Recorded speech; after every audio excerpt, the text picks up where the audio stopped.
It seems that the Trump administration is preparing to chicken out once again on tariffs. You might remember that 90 deals in 90 days expired on July 9th, now a couple of weeks ago.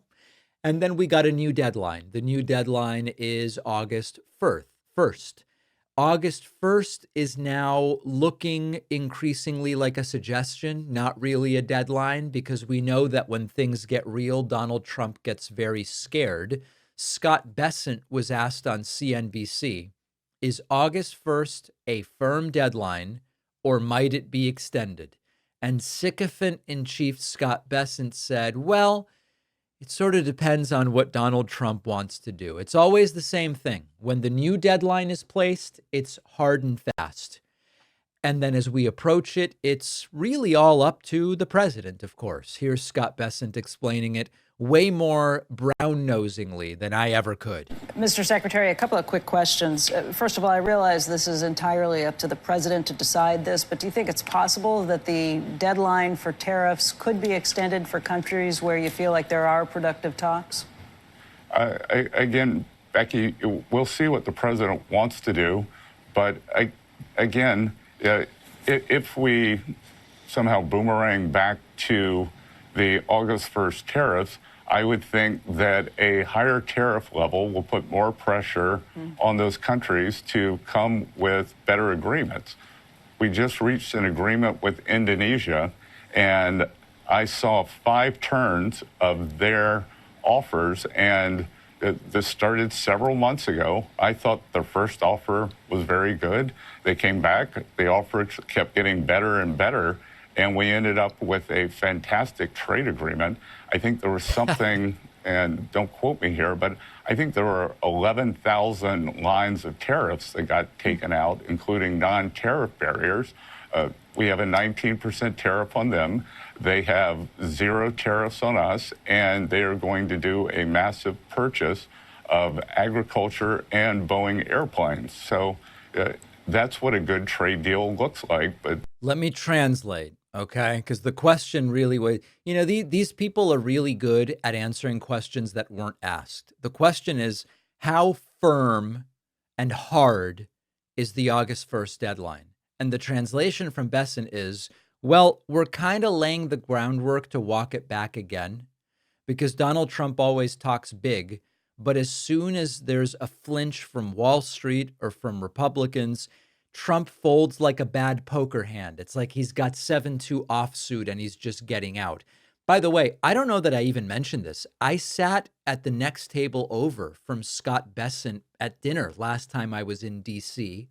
I went over and had dinner with a friend. This was just a couple weeks ago. I had dinner at Jaleo, great restaurant, many wait staff who are huge fans of the David Pakman Show. Shout out to them, by the way. And I looked around, and at the next table over, there's a group of like maybe 8 or 10 guys. And I do a double take, and Scott Bessent is there. No one's noticing that he's there. He's wearing a suit, but everybody else at the table is sort of wearing like, they're kind of like lumberjack wearing Carhartt type clothing, even though it was very hot in DC that day. Not the type of thing you would normally see there. And Bessent just sat there and, ate his calamari and didn't really say much. It was a very unusual thing where I was left wondering, what group is this guy even with? But regardless, no hubbub, no security around. They were probably outside. Who knows? Totally irrelevant anecdote. It just reminded me. I don't know that I mentioned that. So let's get back to Bessent's CNBC appearance. The topic comes up of the economic sophistication of different presidents. And this is just sort of funny.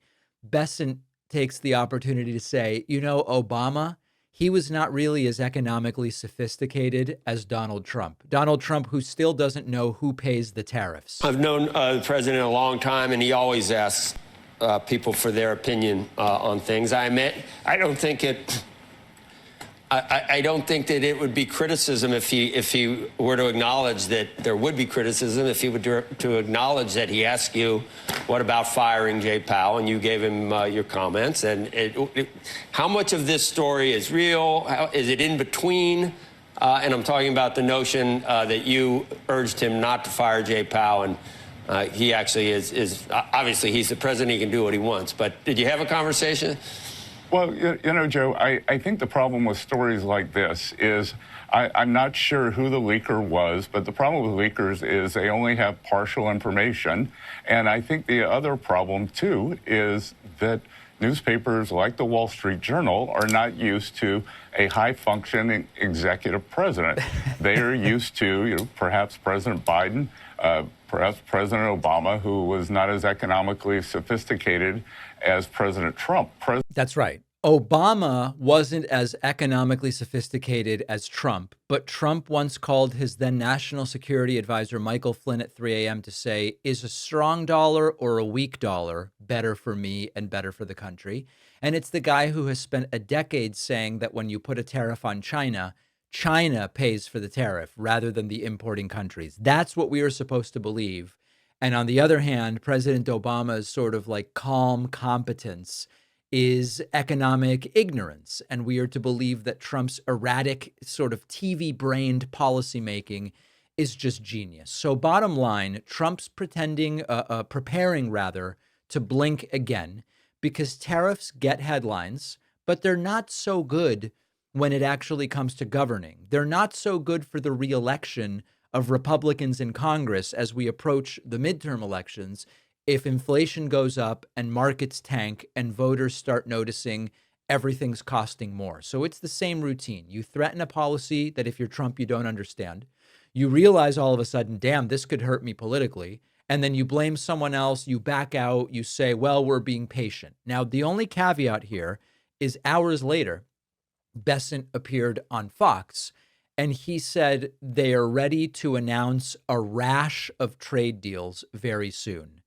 And it wouldn't shock me to see people get a rash from how irritating this whole back and forth game is. And I can tell you, we're about to announce a rash of trade deals in the coming days. And a lot of these trade deals are going to include substantial investments in the U.S., whether it's autos, semiconductors, and pharmaceuticals. Yeah. Well, you've said that the administration is not rushing these trade deals and that it's... All right. So anyway, a rash of trade deals is coming very soon. I'll be totally honest with you.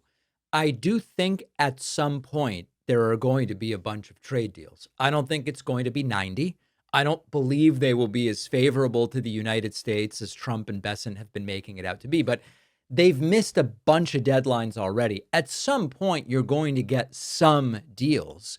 Just remember to keep them honest by evaluating them based on what they promised. So if they get 18 trade deals in 150 days, that's not 90 deals in 90 days. And so they are going to try to snow you. And it's important that we remember the promises that they made. I hope that you are subscribed to our YouTube channel, youtube.com/The David Pakman Show. This is such a critical time for independent media. Shows are getting canceled left and right. There's political pressure. There's firings. There's lawsuits. The best defense for us is the biggest possible engaged audience so that if they do come after us, or it could be anybody else in the space, we are as best equipped as possible to try to beat that back. We'll take a quick break and continue.